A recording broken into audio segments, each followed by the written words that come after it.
Anna Williams stood in the hallway of the Atlanta Metropolitan Hospital, holding a plastic bag containing her mother's belongings.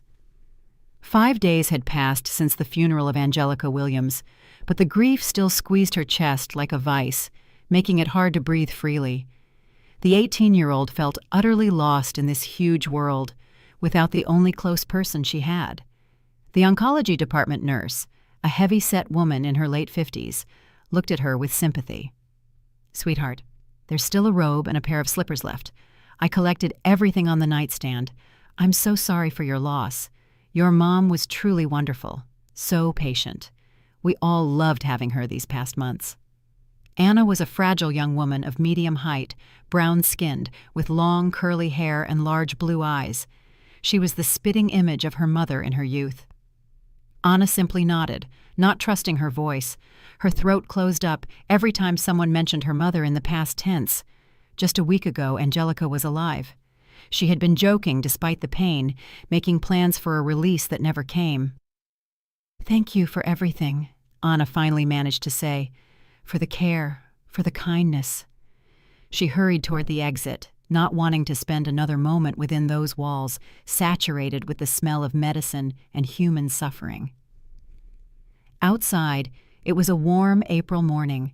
The sun shone brightly, and it felt like a blasphemy.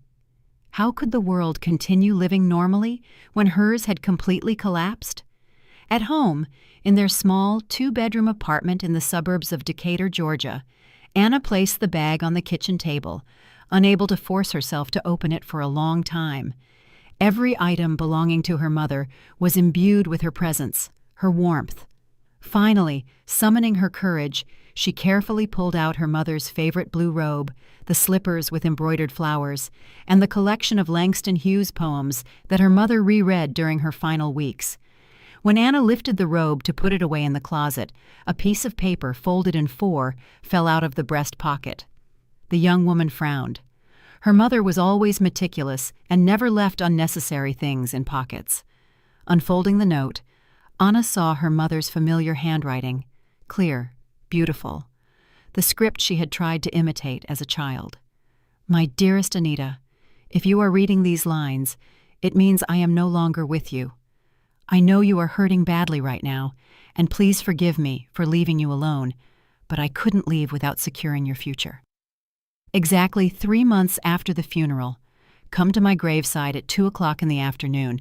A person will be waiting for you there, someone who will help you understand much of what I couldn't tell you while I was alive. Trust him, he's a close friend.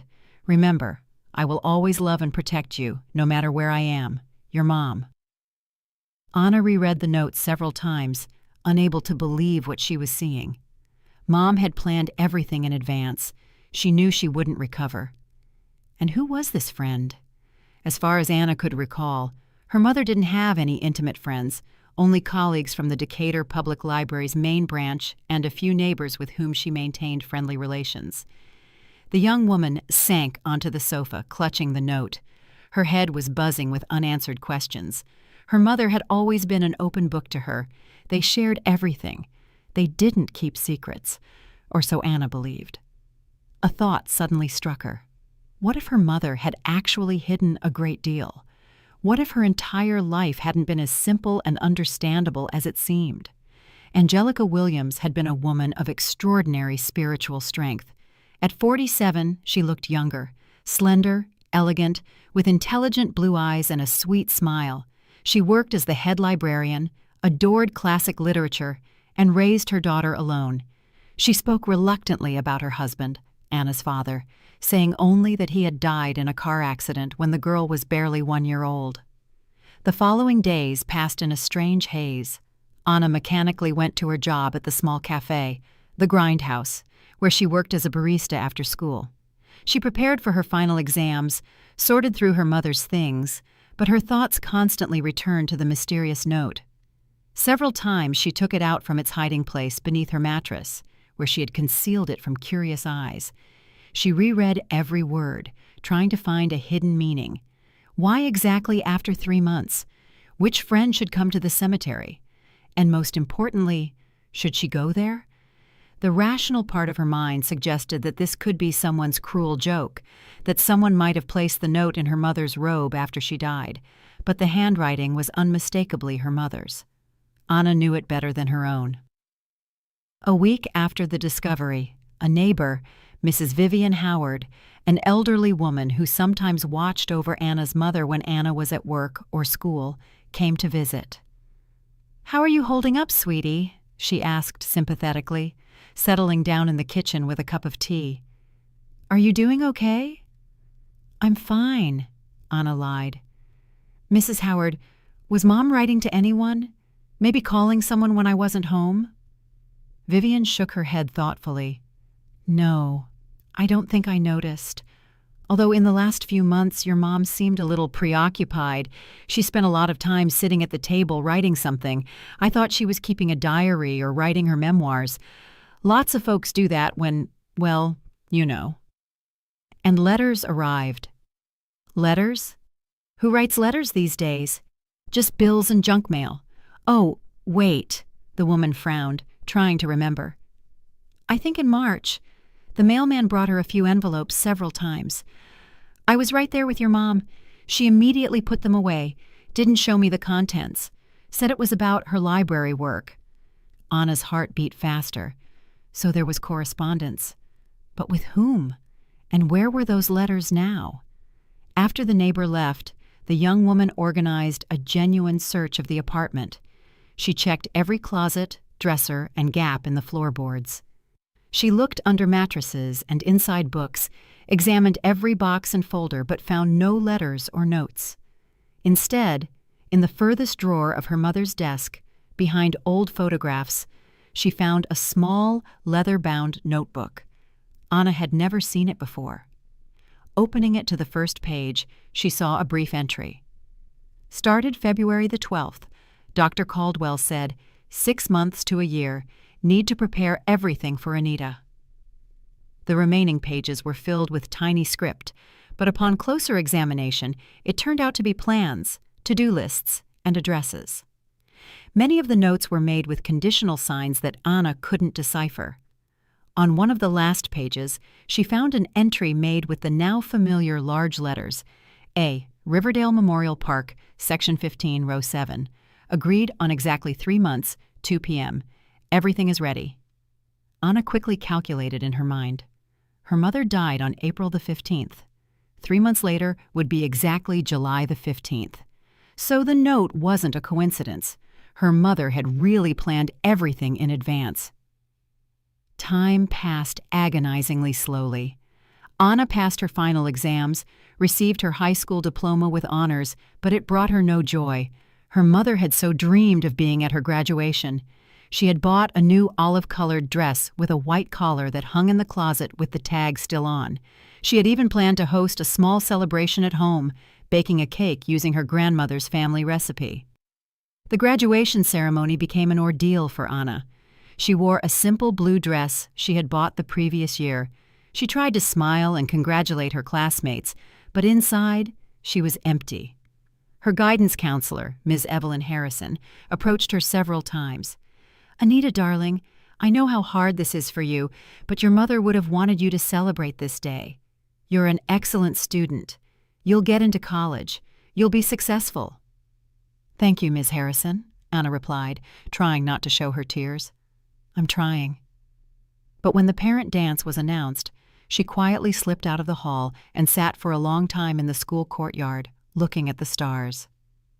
"Mama," she thought, "what am I going to do without you? Why did you leave so soon?" The young woman visited her mother's grave several times, tending to it and bringing flowers. Each time she sat for a long while on the nearby bench, telling her mother about her business, about what was happening in the city, sharing her doubts and fears. And each time she looked carefully around, watching for anyone suspicious who might be observing her. But the cemetery was quiet and deserted. Only occasionally did she encounter other visitors lost in their own sorrow. The job at the cafe helped distract her a little from her sad thoughts. The owner, Marina Jackson, a kind woman in her early 40s with a gentle nature and an understanding of human troubles, tried to support Anna as best she could. Don't torment yourself, sweetheart. Your mom was a wonderful person, and she wouldn't have wanted to see you this sad. You're young. You have your whole life ahead of you. You'll go to college. You'll find your happiness." Marina often told Anna how well she knew her mother and how much she respected her. "Angelica was a special person," she said, setting tables for the cafe's opening. "So cultured, so well-read. When she came here, she always asked how things were and talked about you with such pride. 'My Anita is the best in her class,' she'd say. 'She's going to college to be a Spanish literature and language professor.'" It was clear you were the meaning of her whole life. Anna nodded, thankful for the attention, but inside, everything was burning with longing and uncertainty. She had submitted applications to the Georgia State University College of Education for the Spanish Language and Literature program. She wanted to be a teacher, just as she and her mother had planned, but now it seemed so distant and unreal. How could she study when she felt such emptiness inside? How could she make plans when the person she loved most was no longer by her side? In early July, something strange happened. Anna was returning home from work late at night when it was already dark outside. Passing through the Decatur Square Park, she noticed that someone was following her. Turning around, she saw a middle-aged man dressed in dark clothes. He walked some distance behind her, but when she quickened her pace, he hurried too. Anna's heart started beating faster. She turned down a different street, but the man followed her. The young woman then quickly headed for the nearest 24-hour convenience store and went inside. Through the window, she saw the stranger linger for a moment at the entrance and then walk away. "I imagined it," Anna convinced herself. "Just a coincidence. Why would anyone be looking for me?" But the next day, when she was going to the cafe, she again noticed the same man. He was standing near the bus stop and seemed to be watching her. This time, Anna walked decisively up to him. "Excuse me, are you looking for me?" The man was flustered, muttered something incomprehensible, and quickly walked away. Anna didn't understand what that had been, but an unpleasant feeling lingered. Several days later, an unfamiliar older man entered her cafe. He ordered a coffee. He sat for a long time at a table, occasionally glancing at Anna. Finally, he approached the counter. "Excuse me, is your name Anna Williams?" "Yes," the young woman replied cautiously. "And who are you?" "My name is Ethan Carter. I'm a private investigator. I'm working on a client's behalf. He's been looking for the Williams family for many years. Could I speak with you?" Anna felt everything inside her tighten. A detective? Who could be looking for her and her mother, and why? "What do you want to talk about?" she asked carefully. "It concerns your family. It's better to talk in private. Could we meet after your shift?" Anna was confused. On the one hand, curiosity wouldn't leave her alone. Who was looking for them and why? On the other hand, she was afraid. Her mother had always taught her to be careful with strangers. "I don't know," she said uncertainly. "Mom never said anyone was looking for us." "I understand your hesitation," Carter said softly. "But believe me, my client has the best intentions. He has been looking for you for almost 17 years. But Anna was firm. "No, I'm sorry, I'm not prepared to meet anyone." The detective nodded, left his business card on the counter, and walked away. Anna stared at the card for a long time, pondering. It read, "Ethan Carter, Private Investigator, License number 4951. That evening at home, she told Mrs. Howard about the encounter. The neighbor frowned seriously. "That's strange, Anna. Your mom never mentioned having any debts or obligations. Besides, why look for someone through a detective if you can just write or call?" "Maybe it's related to Dad," Anna speculated. "Mom said he died, but what if—" "Don't get ideas, sweetie. Maybe it's a complete mistake. Williams isn't such an uncommon name." But Anna couldn't calm down. In the following days, she noticed Carter several times near the cafe or near her home. He didn't approach, but it was clear he was watching her. In July, with only a week left until the appointed date, Anna decided she would definitely go to the cemetery. Perhaps her mother's mysterious friend could also explain this strange situation with the detective. Curiosity and the hope of learning something new about her mother overcame her fear and doubts. July the 15th was bright and warm. Anna specifically requested the day off from the cafe, explaining to Marina Jackson that she needed to visit her mother's grave. This wasn't a lie, but it wasn't the whole truth either. By 2 o'clock in the afternoon, she was at the cemetery. Riverdale Memorial Park was one of the oldest in the area, with centuries-old oak and maple trees and marble monuments, many of which were still reminders of earlier times.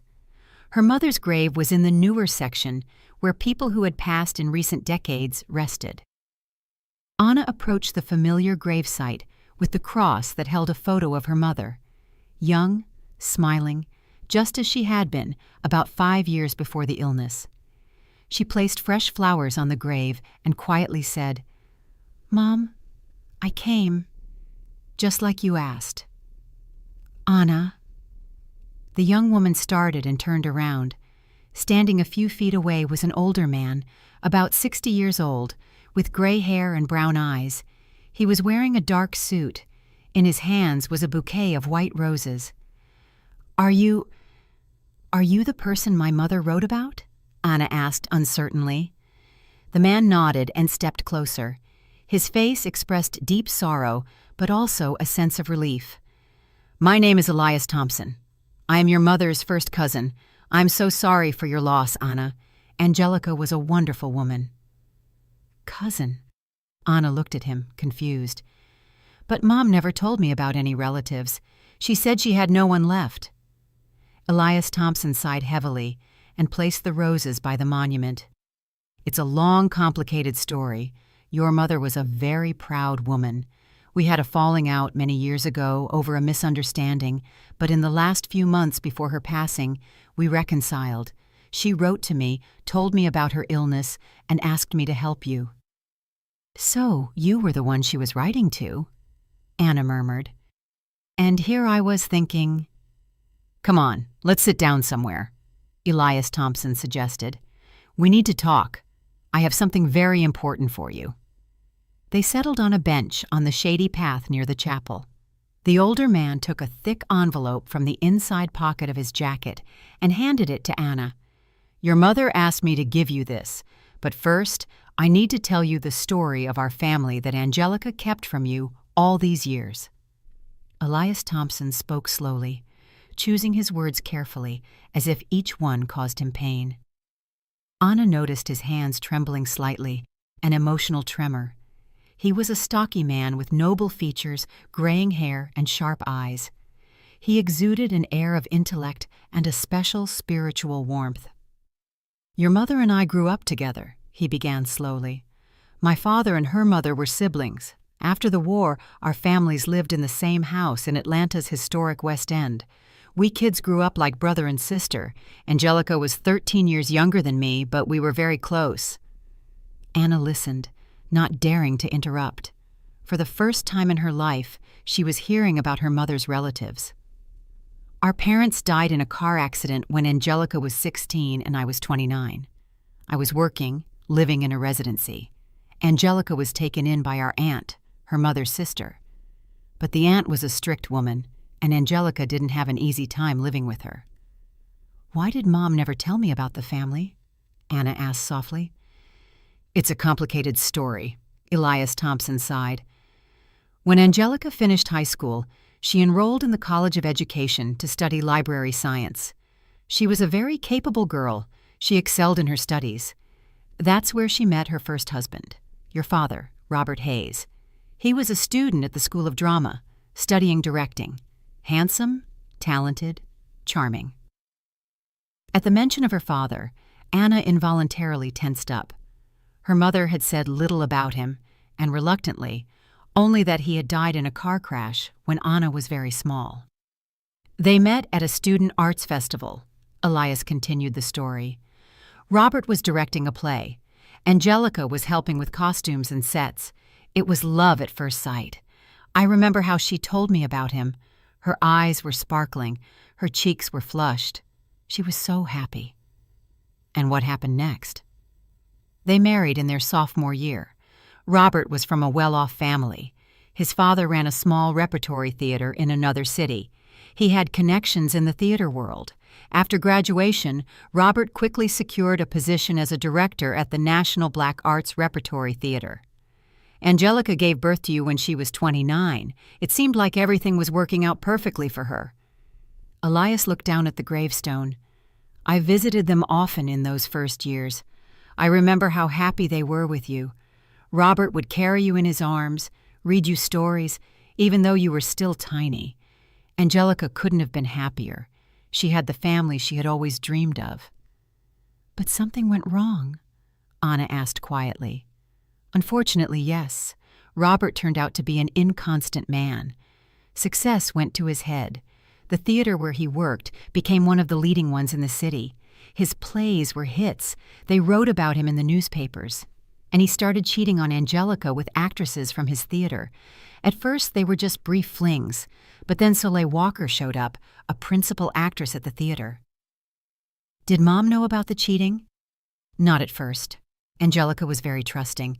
She couldn't even imagine her husband capable of betrayal. And Robert hid his affairs well, but then she started noticing strange things. He became colder, stayed at work longer, and had calls she couldn't understand. Elias took a white handkerchief from his pocket and wiped his eyes. I tried to warn her. The rumors reached me too, but Angelica didn't want to listen. It can't be, she'd say. Robert loves me and Anita. It's just gossip from envious people. And then what had to happen, happened. When you turned 1 year old, Angelica went to his office to congratulate her husband on the closing night of another premiere. She wanted to surprise him. She brought his favorite cake and found Robert in his office with that Soleil Walker, in a situation that left no room for doubt. Anna felt everything churning inside her. Dad was alive. He had been alive all this time. Mom divorced him? She asked with a trembling voice. Yes, but not immediately. First, she tried to save the family. Robert swore it would never happen again, that it had been a momentary weakness. They even tried to repair the relationship, but after 6 months, it all happened again. And that's when Angelica understood that he would never change. And you helped her? Elias Thompson looked down guiltily.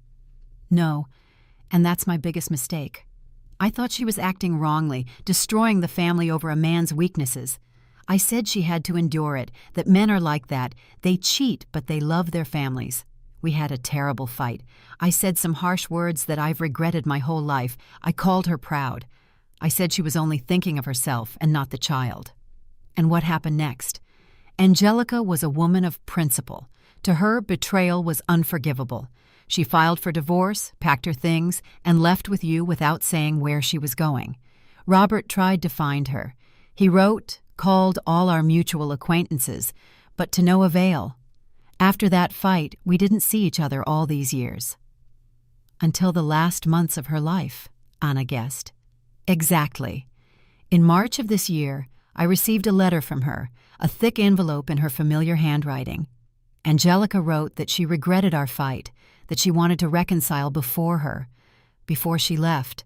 She told me about her illness, about how she feared leaving you alone, without the support of close people. Elias paused for a moment, gathering his thoughts. Somewhere in the distance, birds were singing. A light breeze rustled the leaves of the old trees. I replied immediately. I wrote that I, too, regretted the fight, that I had thought about her and you all these years. We started writing to each other every week until she passed away. She sent me your photos, told me about your successes in school, about what a bright and beautiful girl you had become. And reading her letters, I realized what a mistake I had made back then. What mistake?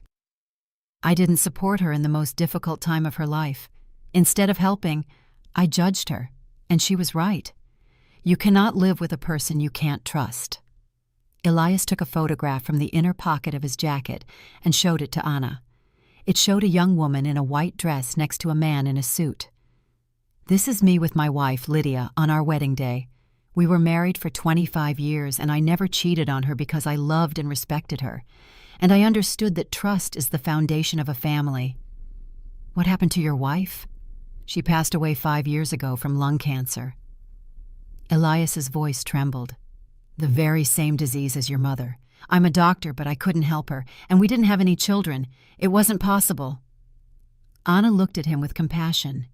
Now she understood why he had been so overjoyed by her mother's letter. He was alone, too. And Angelica also asked me to find your father and get in touch with him, Elias continued. Find him? So he's alive? Anna's breath caught. Alive? And he has been looking for you and Angelica all these years. Robert Hayes became a fairly well-known director, but he didn't find personal happiness. He married twice more after his divorce from your mother, but both marriages failed. He has no other children. He says losing you two was the greatest tragedy of his life. Anna was silent, trying to absorb what she had heard. Everything she believed, everything she knew about her family, turned out to be a lie or an incomplete truth. Her father was alive, she had an uncle, and her mother had hidden the truth her whole life. Where is he now? She finally asked. In New York City. He works as the artistic director at the Harlem Stage Theater. Very successful, well known in theater circles. Angelica asked me to give you his contact information, but she left the decision to meet entirely up to you. Elias Thompson handed her the thick envelope. Here is his address, phone number, and also several letters he wrote to your mother all these years, but she never received them. He didn't know where you lived. Plus, there is a savings passbook in your name. Angelica saved money for your education since your birth, $3,000 every month, whatever she could spare from her small salary. And you? Anna asked. What do you do for work? I'm a cardiac surgeon at the Mount Sinai Hospital in New York. I run the department. I was married, but my wife died 5 years ago from cancer. We didn't have children.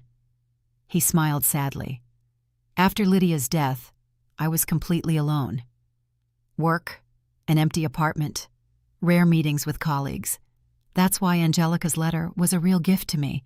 You are the only close relative I have left. But why did Mom stay silent for so long? Why didn't she tell me the truth? She was afraid of disappointing you. She had many doubts and worries about this in her letters. She wrote, "What if Anna finds out the truth and won't forgive me? What if she realizes I deprived her of her father because of my pride?" And she was also very afraid that Robert might cause pain to you or her again. And now he has changed? I met with him twice, in June and early August. Your mother asked me to find him and assess what kind of person he had become. And you know what impressed me the most? What? He kept some of your baby things. He was hoping that someday he could show them to you. And he also saved every photo of you and your mom he could find. Anna felt a lump forming in her throat. He really was looking for us all this time? He hired private investigators, reached out to missing persons services. One of the detectives even found your trail. Do you remember a man approaching you at the cafe recently? Carter, Anna exclaimed. So, he hired him? Exactly. Robert hired him many years ago, but the detective only found false leads. This year, he finally managed to track down the correct address. But when the detective reported that he had found you, Robert forbade him from meeting you directly. He said he first had to contact me and get your permission so as not to shock you. The sun began to dip toward the horizon, and it grew cooler on the path. Elias Thompson rose from the bench. I have to go, but if you want to talk more, call me any time. He handed her his business card.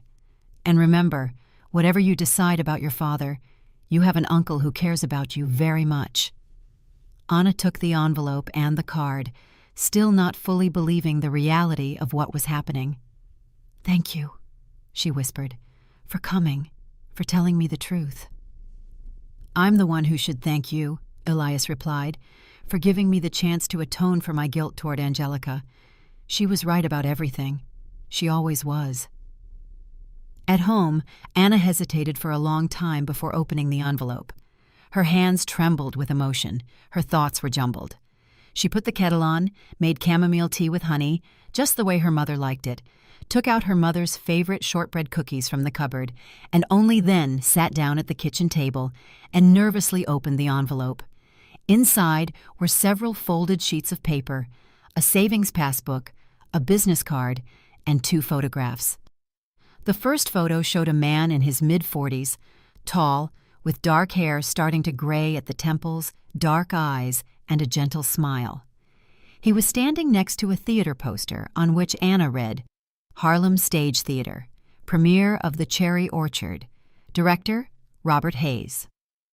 The second photo showed the 3 of them, young mom and dad holding a tiny baby girl in a white dress in their arms. All 3 were smiling, and you could see how happy they were. "Dad," she whispered, touching the photograph with her fingers, "that's me, so small." The first was a letter from her mother, dated April of this year.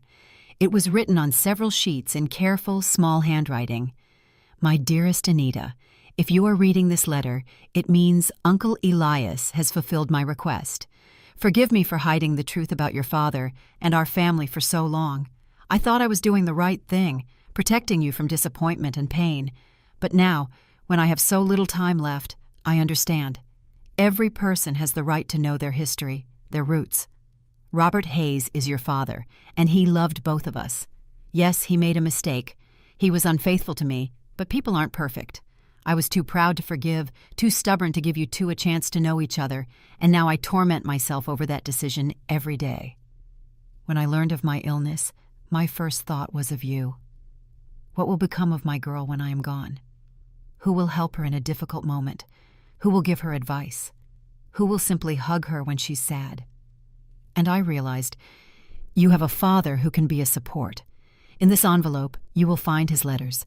He wrote them every year on your birthday, hoping that someday we would receive them.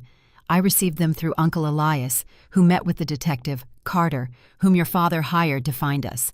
The decision to meet him is yours alone. But know this, he is a decent person who sincerely regrets his mistakes and can give you what I couldn't, the chance to get a good education in the city, build a career, and live a full life. In the savings passbook is $350,000, everything I could save over the years, putting aside a little bit every month from my small librarian salary. This will be enough for your first years of college, but your father has more resources, and most importantly, he desperately wants to help you. I love you more than life itself, and I want you to be happy. Don't repeat my mistakes. Don't let pride destroy family ties. Forgive both of us, me and him. People are bound to make mistakes, but it's important to know how to forgive. Your mom, who will always love you. Anna dried her tears and picked up the next letter. It was a letter from her father, dated on her birthday. My dearest daughter, today you turn 17 years old. I don't know where you live, what you look like, what you dream of, but every day I think of you, imagining how you've grown. I know your mother considers me unworthy of being your father, and in some ways, she's right. I made a mistake that I cannot forgive myself for. I betrayed the most beloved people in my life out of momentary weakness and arrogance. But if you ever want to meet me, if you can find a place in your heart for forgiveness, I will be immensely happy. I am prepared to apologize for as long as it takes, prepared to show that I have changed, that I have become a different person.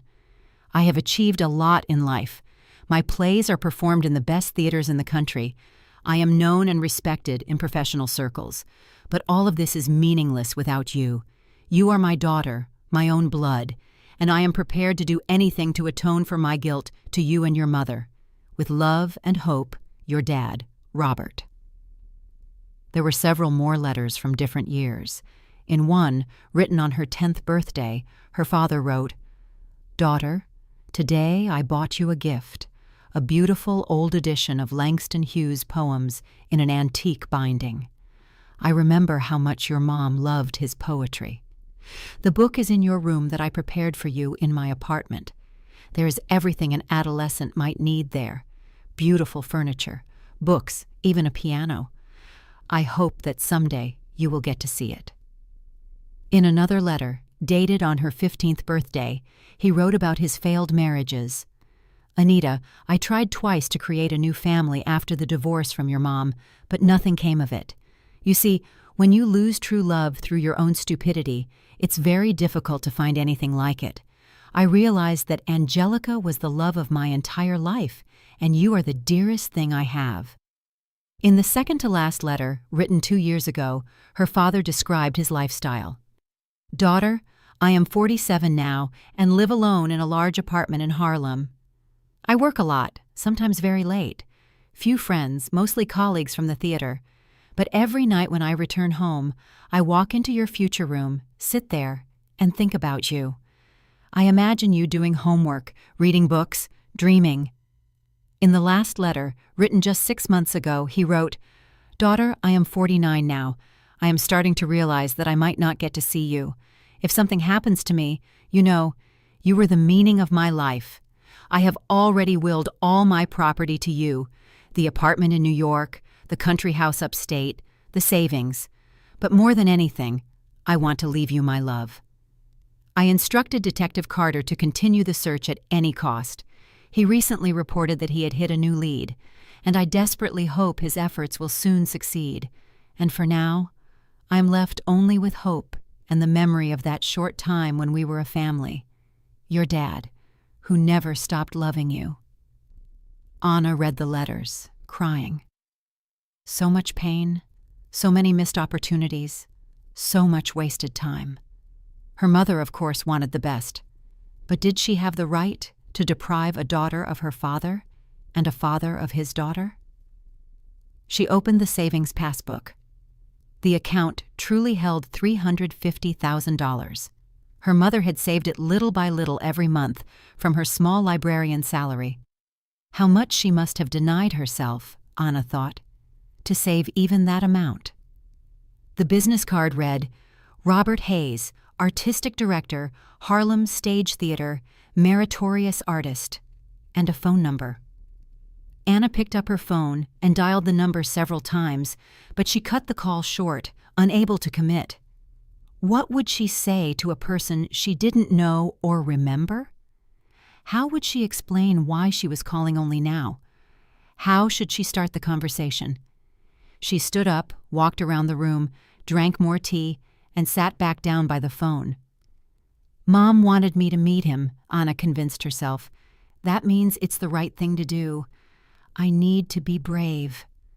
Finally, gathering her courage, she dialed the number and waited for an answer. "Hello?" The voice was deep, masculine, a little tired but pleasant. Is this Robert Hayes?" Anna asked with a shaky voice. There was silence on the other end. Then, "Oh my God, Anna, is that you, daughter?" "Yes, it's me," Anna whispered. "My darling." Tears were audible in her father's voice. "I've waited for this call for so long. Tell me you're okay, that everything is all right with you." "I read your letters. Uncle Elias gave them to me." "Elias found you? Thank God. And how is your mother? Elias said she was ill." Anna felt a lump in her throat. "Mom passed away 3 months ago from cancer." A long silence. Then a quiet voice, full of pain. "I'm so sorry, daughter. I wanted so badly to reconcile with her, to apologize, but I was too late. Did she forgive me? She wrote in the letter that she forgave me, right?" Hope rang in her father's voice. "She really forgave you?" "Yes, and she asked me to forgive you too. She said people have the right to make mistakes." "Anita, I know I have no right to ask, but would you consider coming to New York? I want so much to see you, to talk to you. I'll pay for your trip. You can stay at my place." "I'll think about it," Anna replied uncertainly. "Of course, don't rush. I understand that this is a lot of stress for you too, but know this, I will wait as long as necessary." They talked for another half hour. Robert asked about her life, studies, and future plans. He talked about himself, the theater, and how his life had changed over the years. Anna gradually relaxed. Her father turned out to be a pleasant conversationalist, an interesting person.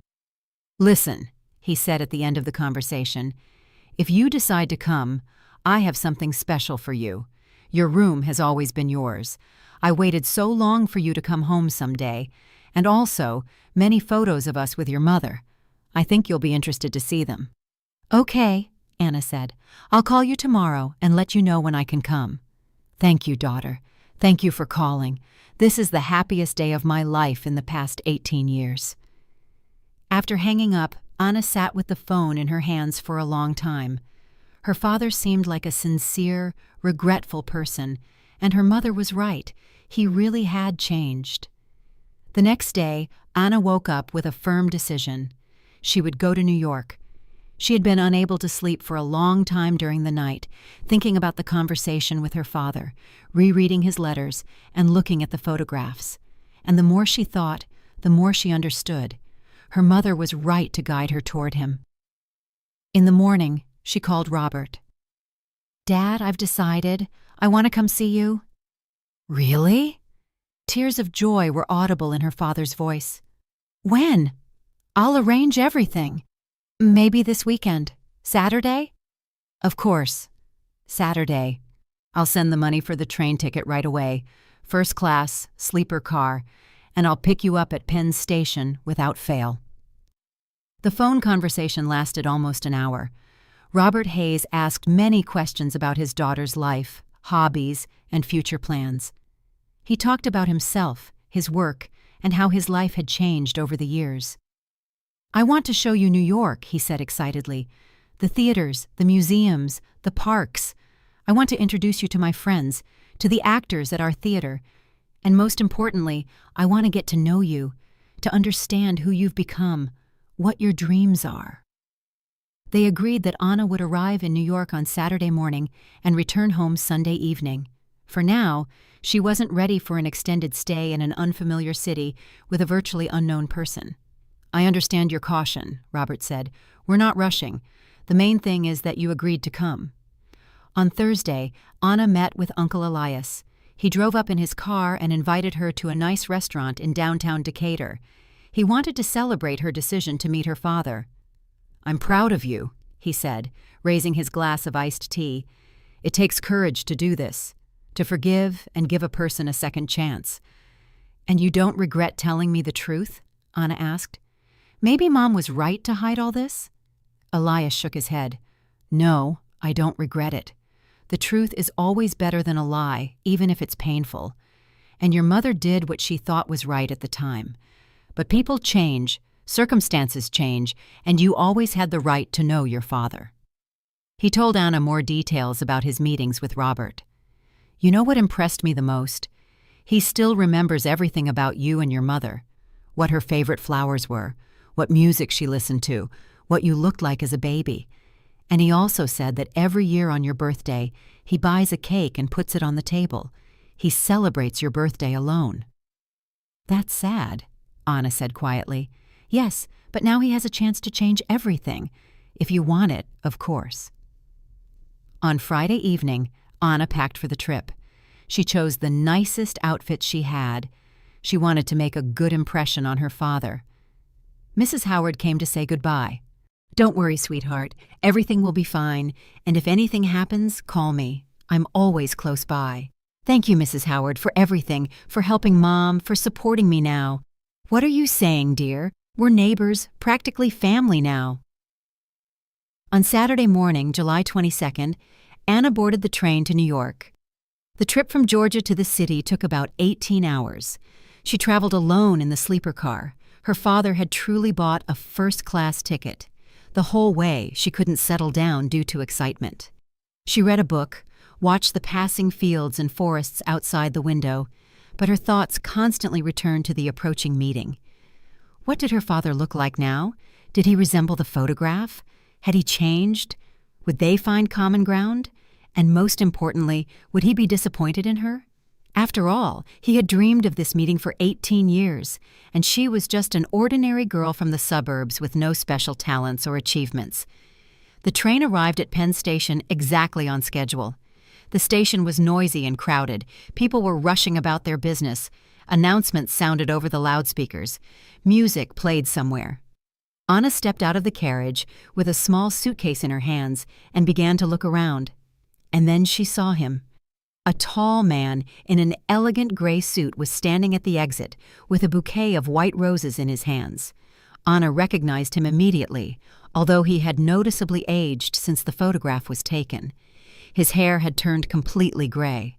Wrinkles had appeared on his face, but his eyes remained just as kind and attentive. Anna approached uncertainly, as if afraid it was a dream. "Dad," she said quietly, and he hugged her carefully, as if afraid she would disappear. They stood in the middle of the noisy station, embracing and crying. Both understood that this was the moment they had waited for so many years. "You are so beautiful," Robert whispered, pulling back and looking at his daughter.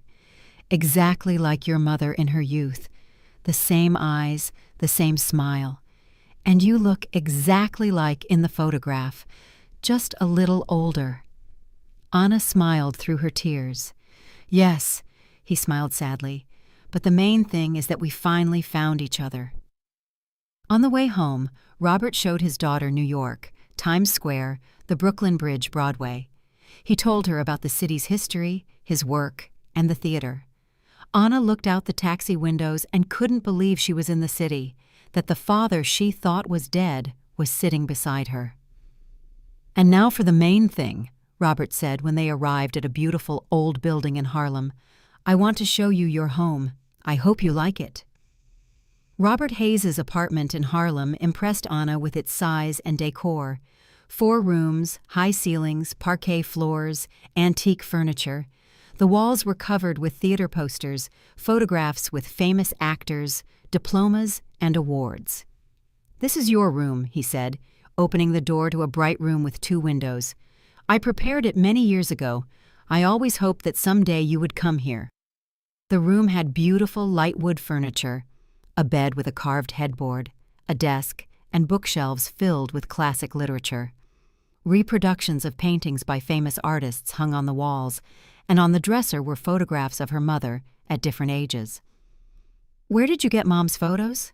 Anna was surprised. "Your Uncle Elias sent some, and I kept the rest from the time of our marriage." Robert smiled sadly. "You know, I loved your mother all this time. Despite everything, I understand that I don't deserve forgiveness, but what happened was the biggest mistake of my life." He walked over to the closet and opened it. He pulled out a bag of baby clothes, tiny dresses, jackets, coats. "These are your baby things," he said quietly. "When your mother left, she said you wouldn't need them anymore, but I couldn't throw them away. They've been here all these years, reminding me of you." "I remember this pink one," Anna whispered. "Mom showed me a photo where I'm wearing this dress." "I have an album of our family photos," Robert said. "Do you want to see it?" They spent the next hour looking at pictures. Anna saw herself as a tiny baby, being bathed, fed, taking her first steps. She saw happy young parents who adored their daughter. "You were so funny," Robert laughed, pointing to a photograph where 1-year-old Anna had smeared chocolate all over her face. "And so bright. At 1, you were already saying mama and dada, and by 18 months, you were speaking in sentences." "Mom said I started speaking and reading early," Anna said, "but she never mentioned that you taught me." "We taught you together. Every night we read stories, played educational games. You were the center of our universe." During lunch at a cozy restaurant near the apartment, Robert talked about his work in the theater, the plays he directed, and the actors he worked with. Anna listened with interest. The world of theater seemed so distant and inaccessible to her. "Would you like to tie your life to the theater?" he asked. "Do you have any creative inclinations?" "I don't know," Anna answered honestly. "I applied to the College of Education. I wanted to be a Spanish literature and language teacher, but now I'm not sure. Maybe it's worth trying something different." "You have time to think," Robert said gently. "And you know what? Whatever you choose, I will support you. Do you want to study in New York? We'll help you get admitted. Do you want to stay home? That's fine too. The main thing is that you are happy." After lunch, they went to the Harlem Stage Theater. Robert had a rehearsal for a new play and wanted to introduce his daughter to the company. "Just don't worry," he said on the way. "Actors are simple, kind people. They'll be happy to see you." The theater made an unforgettable impression on Anna. A beautiful old building, a luxurious lobby with marble columns, and portraits of great actors on the walls. And when they entered the auditorium, her breath caught. Red velvet seats, a huge stage, a painted ceiling. "Beautiful, isn't it?" Robert smiled, noticing his daughter's admiration. "I've worked here for 10 years, but I still admire this beauty every day." A rehearsal was taking place on the stage. Actors in ordinary clothes were reading lines. The assistant director was making notes in a notebook. The lighting designer was adjusting the lights. "Everyone meet my daughter, Anna," Robert said, stepping onto the stage. Anna felt her cheeks flush. The word daughter sounded unfamiliar, yet so warm and proud coming from her father. The lead actress of the theater, a beautiful woman in her 40s wearing a silver dress, approached them. "Natalie Vance, pleased to meet you," she introduced herself. "Robert has told us so much about you. You really do look a lot alike." "Yes," agreed an older actor with a distinguished face. "The same lips, the same smile." Anna shyly greeted the actors. They were very kind. They asked about her life, joked, and told interesting stories from theater life. "Would you like to try your hand at acting?" Natalie asked. "You have a very expressive face, a pleasant voice, and most importantly, there's something special. Magnetism." "I've never thought about it," Anna replied, embarrassed. "Well, that's a shame. In our business, the main thing isn't education, it's talent and desire. You can acquire an education, but talent is a gift from above." After the rehearsal, Robert showed Anna the entire theater building, the dressing rooms, makeup areas, and set workshops. She looked with interest at the costumes, wigs, and theatrical props. "It's a whole world," she said. "So complex and interesting." "Yes, the theater is a special universe," her father agreed.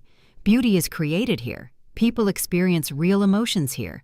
It's very important work, helping people think, feel, and become better." In the evening, they had dinner in the apartment. Robert cooked himself. It turned out he was a good chef. "I had to learn," he laughed, stirring something in the pan. "When you live alone, you inevitably become self-sufficient."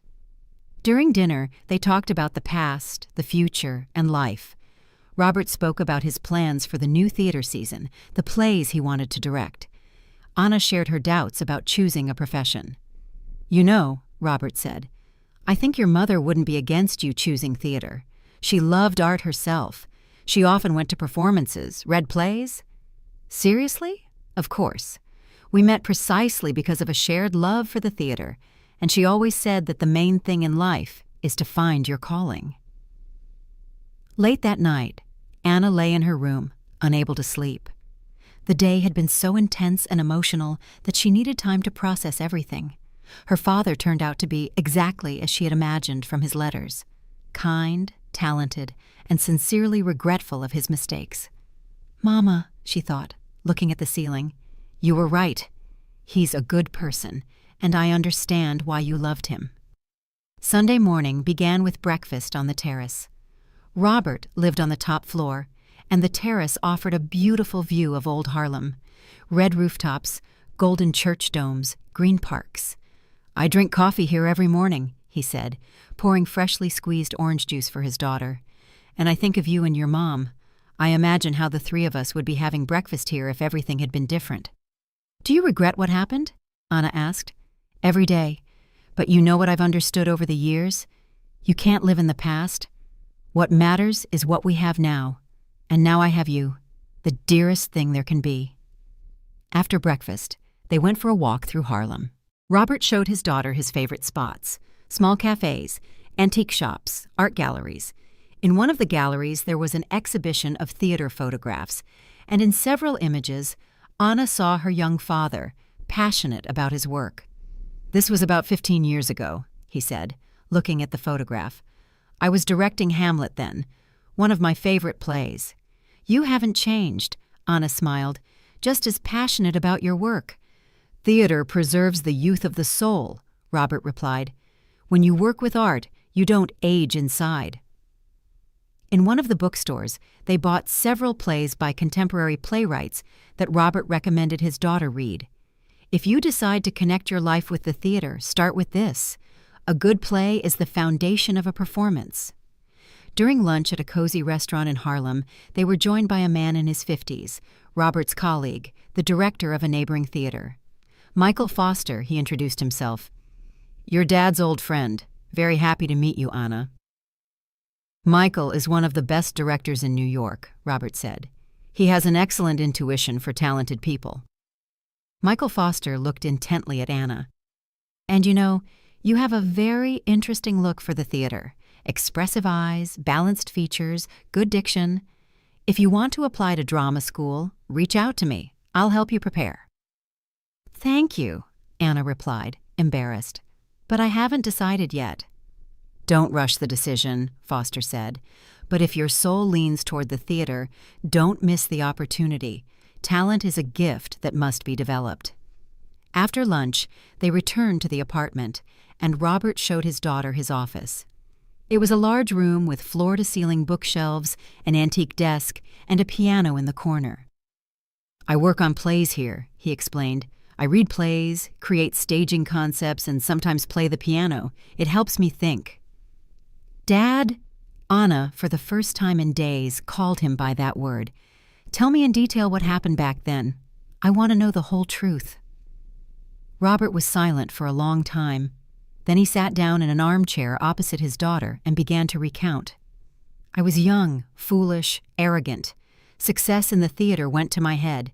I decided I could afford anything. A new actress, Soleil Walker, appeared at the theater, beautiful, talented, ambitious. She showed me interest, flirted, hinted, and to my shame, I gave in. I thought it would just be an affair, nothing serious, but it dragged on for several months, and then Angelica found out.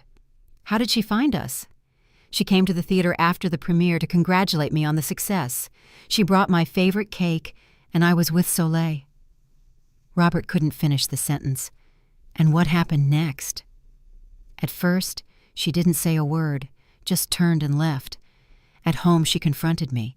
She cried, shouted, demanded an explanation. I swore that it meant nothing, that it would never happen again." "Mom believed you?" "She wanted to believe. We tried to fix the relationship, but after 6 months, it happened again with the same woman, yes.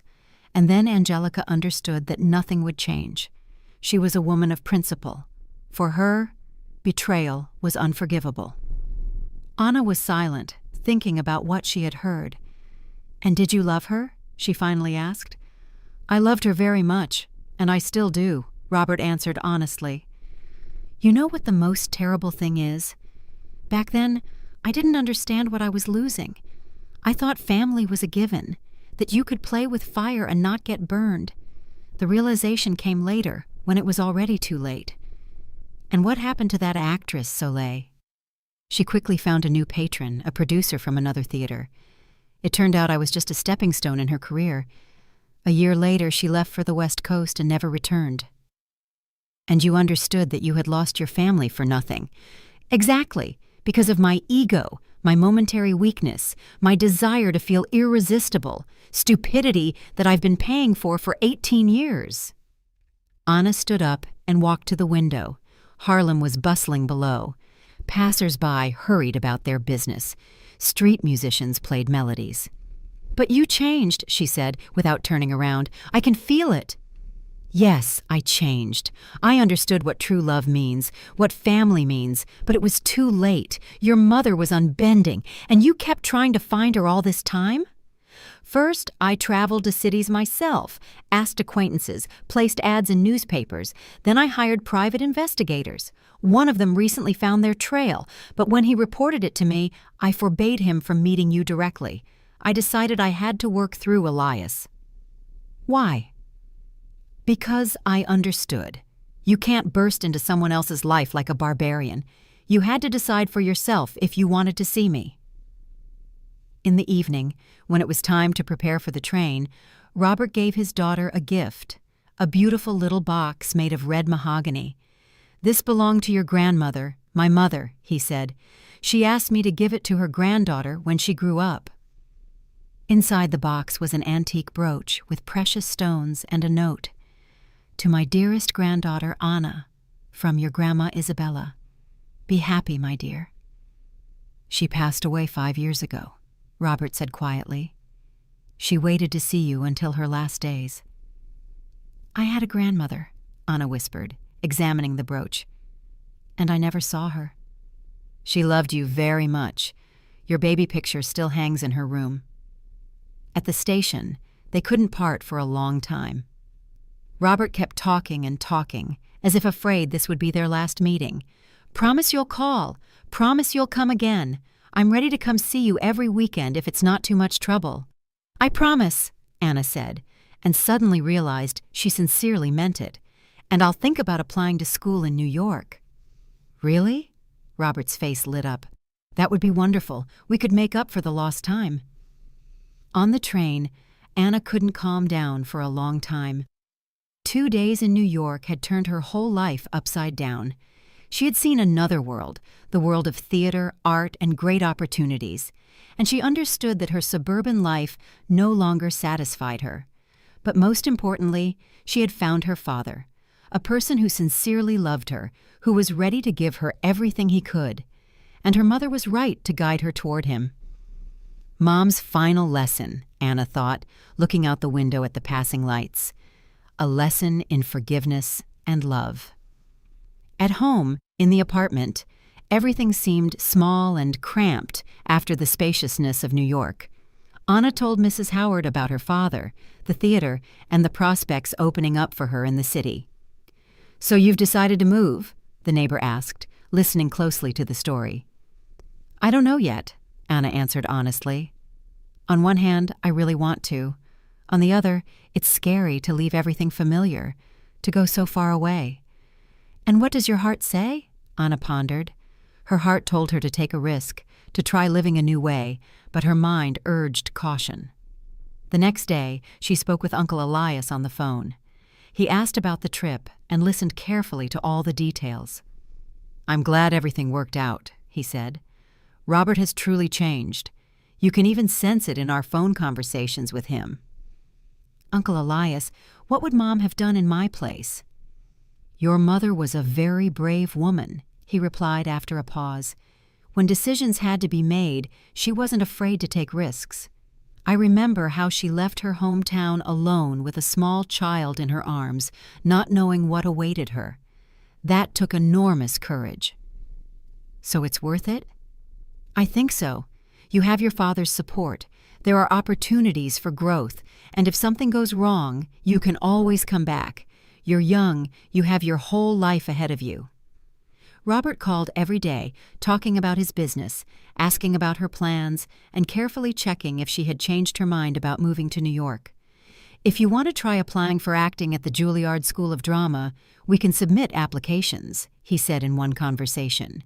"And if you don't get in, we'll try another school. There are many great universities in New York. The main thing is your desire to study and grow." Anna thought for a long time. The Juilliard School seemed like an unreachable dream. What did she know about dramatic art? But on the other hand, 2 days at the theater showed her that this world strongly attracted her. Finally, she made a decision. "Dad, I want to try applying to the Juilliard School of Drama." "Really?" The joy in Robert's voice was genuine. "Then come as soon as possible. We need to prepare for the auditions.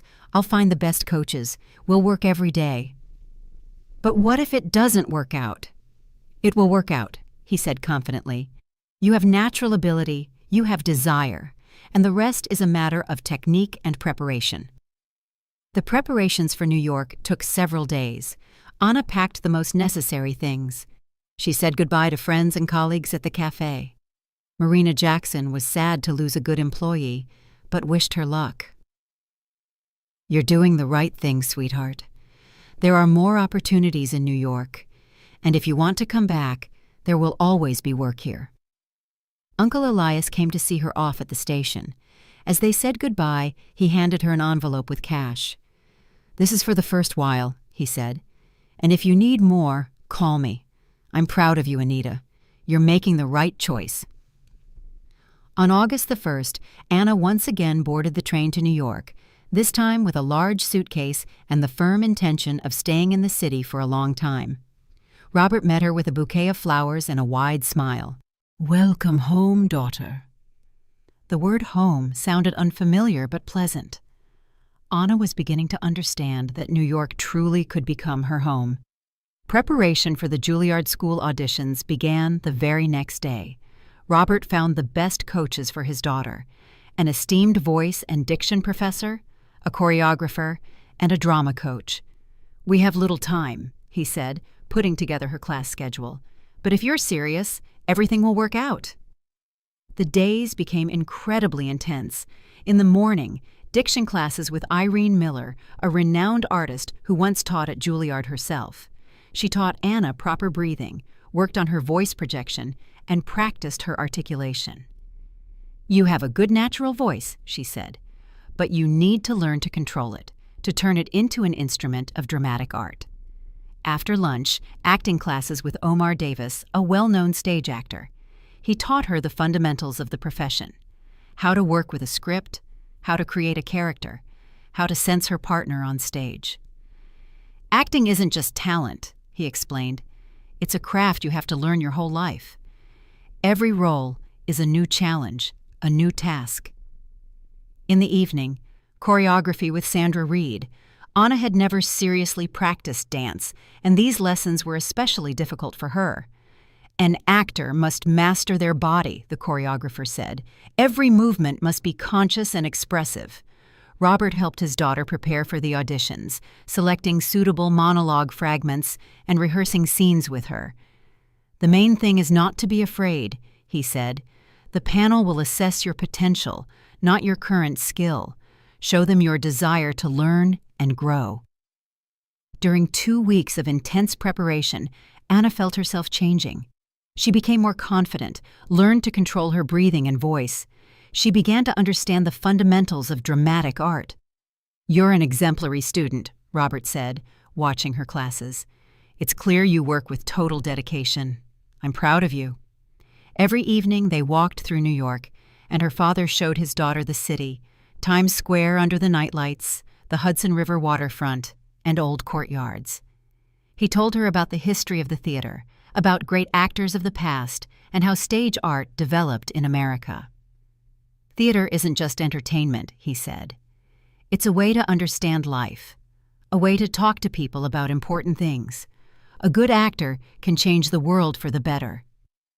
During these weeks, a warm, trusting relationship developed between father and daughter. Anna stopped being embarrassed. She began to share her thoughts, doubts, and future plans with him. "You know," she said one evening, "I think Mom would be happy. I feel her presence nearby, her support." "Of course she would be happy," Robert agreed. "Angelica always wanted the best for you, and the fact that she guided you toward me speaks of her wisdom and magnanimity." Uncle Elias called every few days, asking about her audition preparation, giving advice, and providing moral support.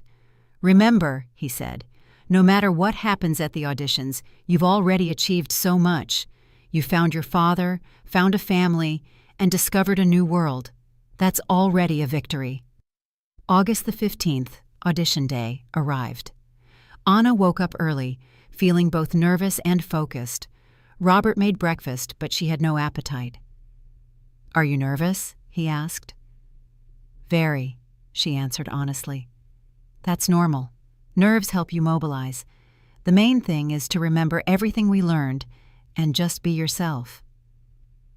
The Juilliard School welcomed them with a solemn atmosphere. The school's lobby was crowded with applicants from all over the country. Conversations in different accents could be heard. There was a feeling of tension and expectation. "I won't go any further," Robert said at the entrance.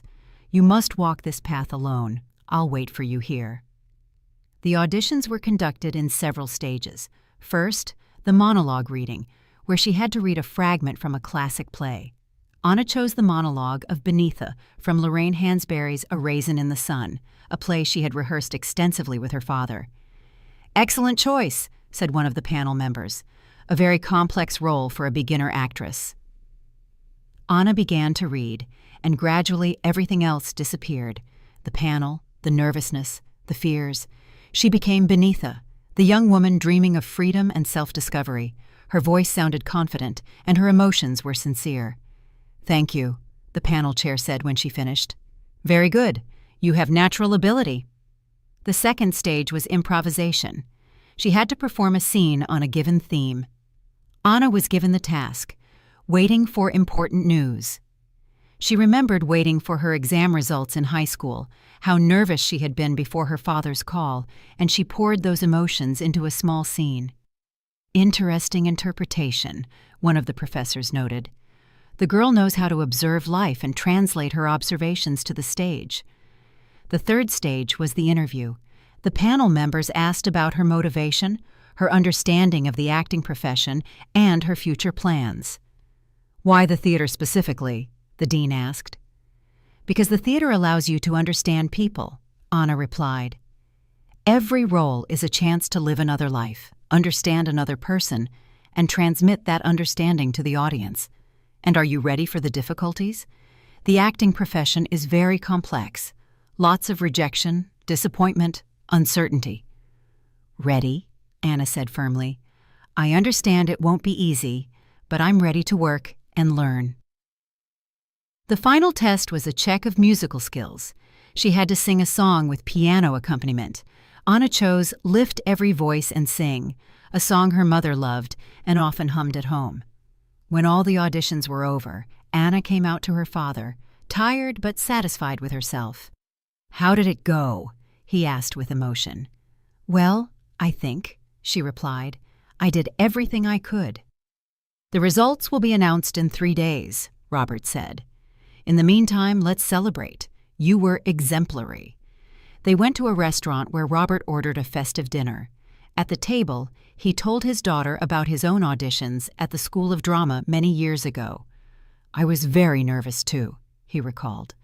"But the main thing was to show the panel that I had a passion for the theater and a desire to grow. And you have that. I saw it in your eyes today." The 3 days of waiting dragged on endlessly. Anna couldn't settle down. She constantly thought about the auditions, analyzing every word the panel had said. "Don't overthink it," Robert said. "What will be, will be. The main thing is that you tried."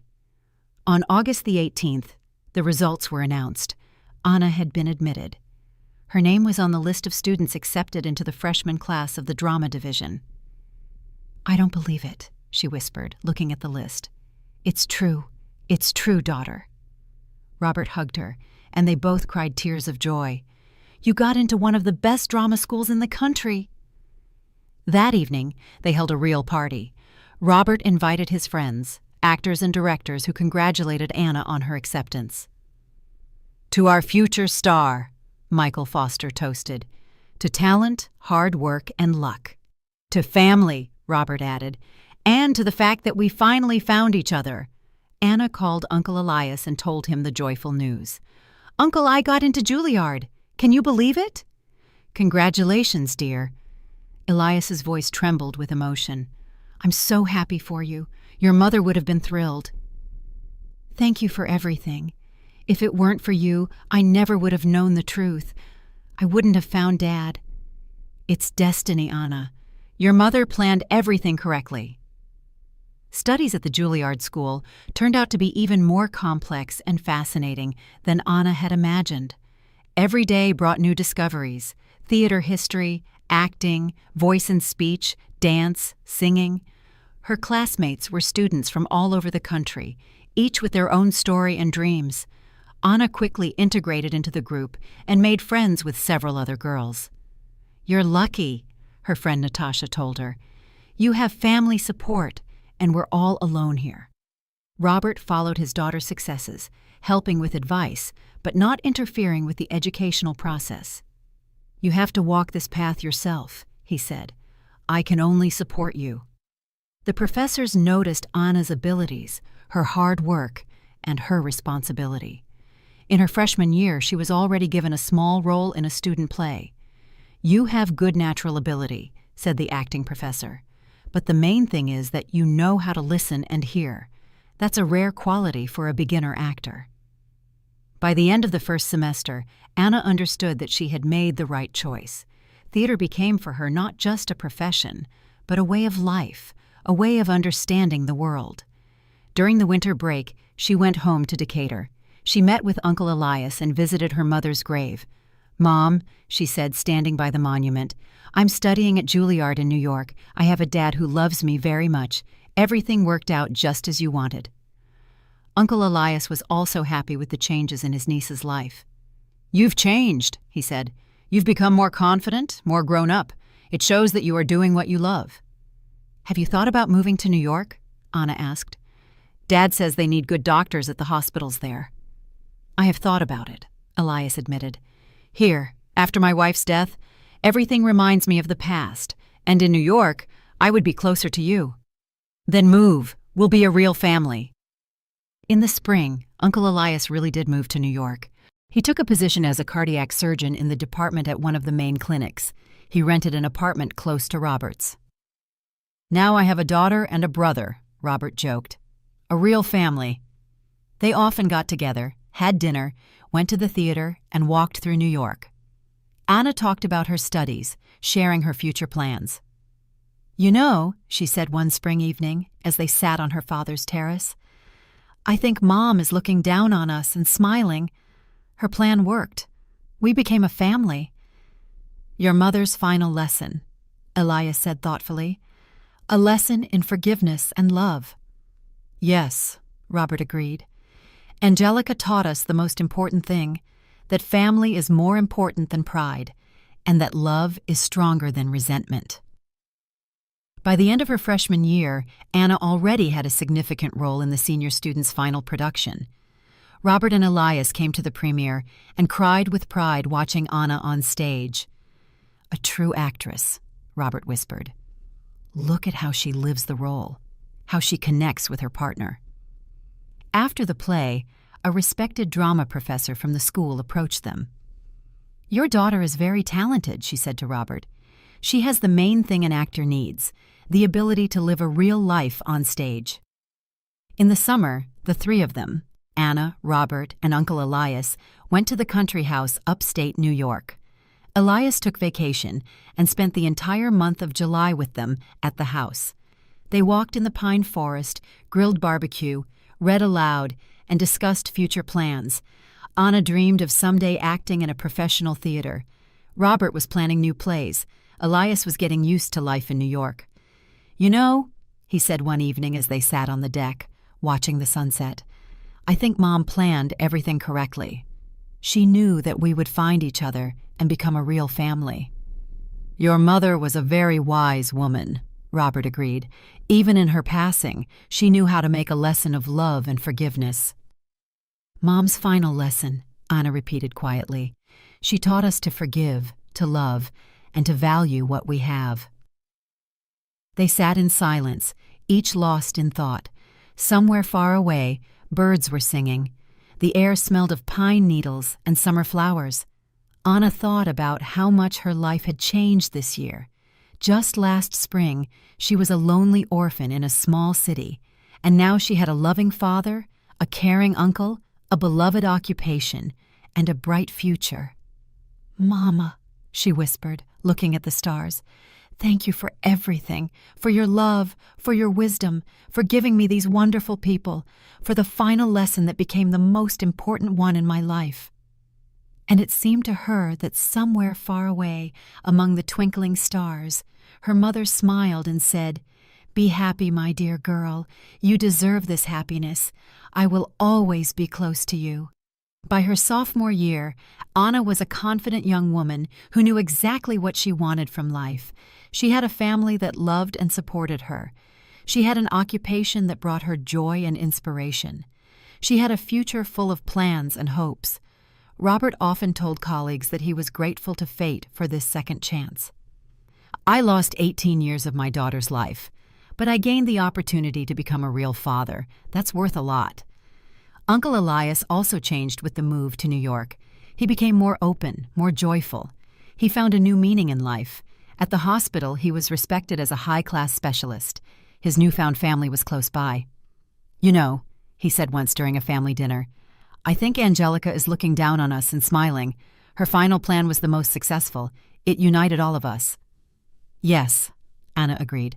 "Mom's final lesson turned out to be the most important. She taught us that love is stronger than resentment, that forgiveness is more important than pride, and that family is the most important treasure in life." 2 more years passed. Anna successfully studied at Juilliard.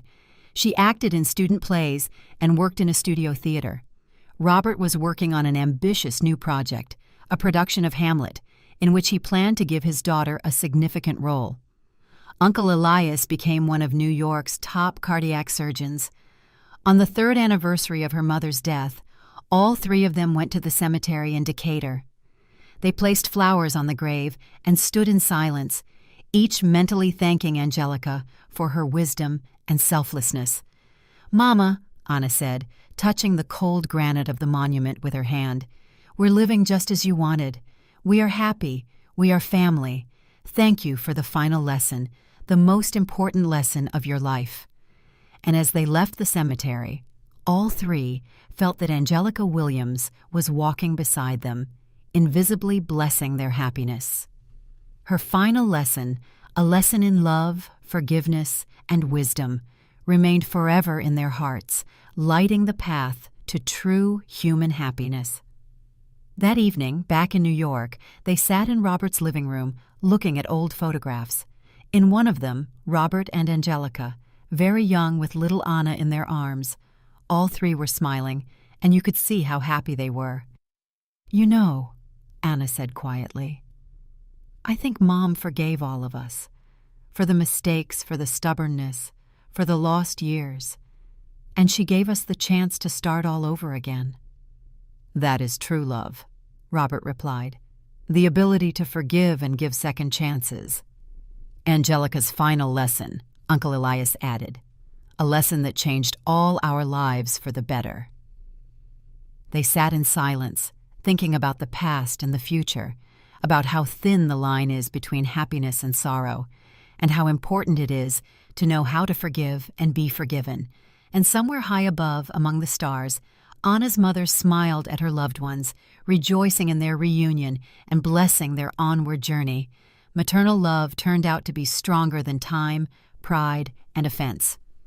Angelica Williams's final lesson became the beginning of a new life for all 3 of them, a life filled with understanding, forgiveness, and the very family love that makes life worth living. Did you like my story? And which city are you listening from? Let's meet in the comments. If you like the story, you can support me by sending a super thanks so I can keep bringing more stories like this. Thank you so much for your sweet support. I'm looking forward to your comments on the story. On the screen, you can see 2 new life stories that I highly recommend. There's so much more on my channel. Don't forget to subscribe. See you in the next life story with love and respect.